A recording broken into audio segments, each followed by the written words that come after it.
बिस्मिल्लाहिर्रहमानिर्रहीम। मेरे प्यारे साथियों, मेरे प्यारे दोस्तों, आज हम आपके लिए एक बहुत ही अच्छा और आँखों की बीमारी दूर करने के लिए एक वजीफ़ा लेकर हाजिर हुए हैं।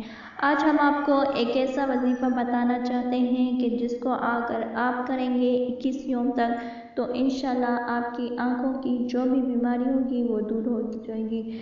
अगर आपने इसको अपना विर्द बना देना है तो बहुत ही फ़ायदे हासिल होंगे आँखों की जिस किस्म की भी बीमारी हो उसके लिए, क्योंकि आजकल के दौर में बहुत सारे लोग कंप्यूटर पे काम करते हैं। कंप्यूटर की वजह से, सूरज की रोशनी की वजह से या मोबाइल देखने की वजह से बहुत से आँखों के मसाइल पैदा होने लगे हैं। इसके लिए आपने करना ऐसा है कि आपने ये दुआ पढ़नी है, वलो नशाअ लितमसना अला ऐनिहिम फस्तबिकू सिराता फइन्नी तुबसिरून।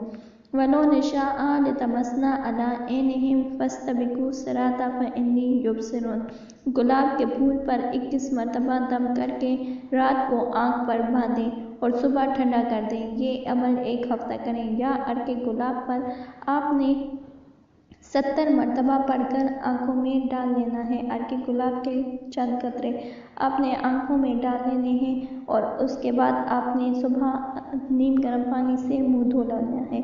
आम मामूल में अगर आप अव्वल आखिर 11 मरतबा दरूद पाक पढ़कर एक तस्बीह आपने इस आयत की पढ़ लेनी है तो आपको इंशाअल्लाह कुछ ही अरसे में बहुत ज़्यादा फ़ायदा हासिल होगा। आपकी आँखों की तमाम बीमारियाँ दूर हो जाएंगी। आपकी आँखें पहले की तरह रोशनाई देने लगेंगी और आपको साफ दिखाई देने लगा। अगर आपकी नज़र यहीं पे रुक गई हो तो आप इसी वजीफ़े को अपना विर्द बनाने, अपना वजीफ़ा बना लें तो इंशाल्लाह आपकी आँखों की जो भी मसाइल होंगे, जो भी बीमारी होगी वो दूर हो जाएगी। अपने दोस्तों के साथ ये वीडियो ज़रूर सदके जारिया समझकर ज़्यादा से ज़्यादा शेयर कीजिएगा। हमारे चैनल को सब्सक्राइब कीजिएगा, बेल आइकन को प्रेस करना ना भूलिएगा। शुक्रिया।